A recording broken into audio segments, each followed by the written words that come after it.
Hello everyone, my name's Pt01-Monogatari, and I'll be reading to you the first chapter of the first part of the BAKEMONOGATARI light novel called Monster Tale, Part 01 by Joesph, and it's translated by Co Ransom.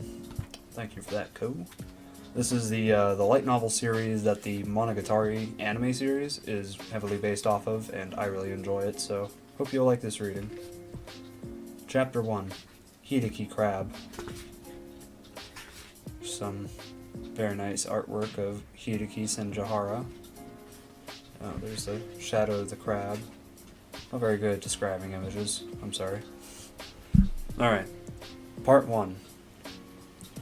Hideki Senjihara occupies the position of, quote-unquote, the girl who's always ill in our class. She's not expected to participate in PE, of course, and is even allowed to suffer morning and school-wide assemblies in the shade, alone, as a precaution against anemia or something. Though we've been in the same class as my first, my second, and my third and final year of high school, I've never once seen her engaged in any sort of vigorous activity. She's a regular at the nurse's room, and she arrives late, leaves early, or simply doesn't show up to school because she has to visit her primary care hospital time and again, to the point where it's rumored in jest that she actually just lives there. Though always ill, she is by no means sickly.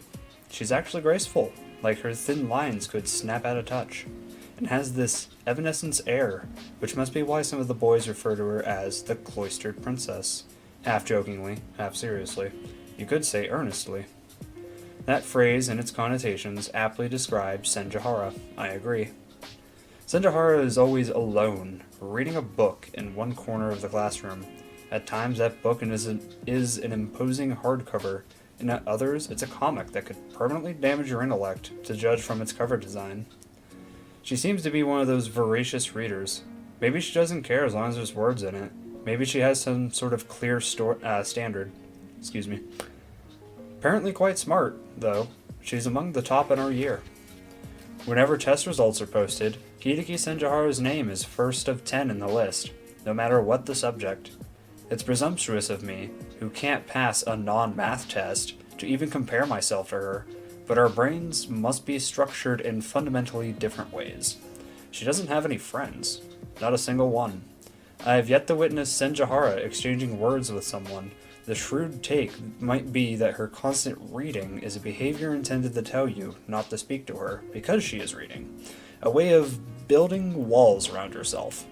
In fact, I've sat in the same classroom as her for 2 years and some change, and can state with certainty that I've never spoken a word to her in that time. I can and do. Senjihara's voice is synonymous, for me, with the very reedy, I don't know.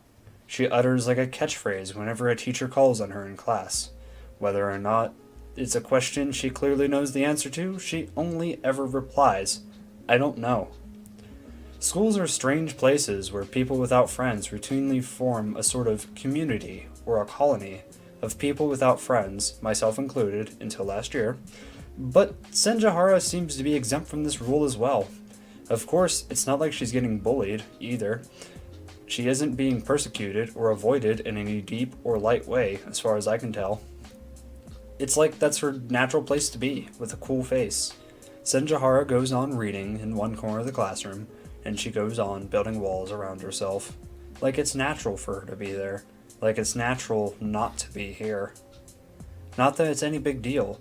At our 3-year high school, with 200 students in each grade, you end up sharing a living space with about 1,000 people in all during your stay, if you include the graduating and incoming classes and the faculty.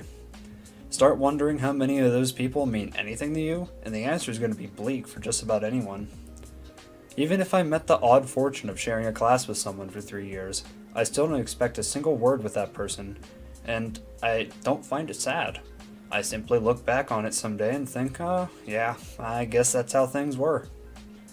I have no idea what I'll be doing a year down the line, after graduating from high school, but I certainly won't be conjuring up Senjihara's face. I probably wouldn't even be able to. And that's fine. Senjihara must be fine with that too. Not just her, but everyone at my high school has to be fine with it. Actually, it's a feeling that's very gloomy about the matter that's fundamentally misguided. That's what I thought anyways. But one such day, to be precise, it was the 8th of May, after my hellish joke of a spring break came to the end, I became a third year, and my nightmarish fantasy of a golden week wrapped up. I was dashing up the school stairs, latish as usual, and I just reached a landing when a girl came falling down from the sky. That girl was Hideki Senjihara. Again, to be precise, she wasn't so much falling down from the sky as simply falling backwards after having missed a step, and I'm sure I could have dodged her, but instead I reflexively caught Senjihara's body. It was probably the right decision, over dodging her anyways. No, maybe it was the wrong one. Why might I think that? Because Senjihara's body, which I reflexively caught, was so incredibly light, unfunnily, bizarrely, eerily light. As if she wasn't here. That's right. Senjihara weighed so little she didn't at all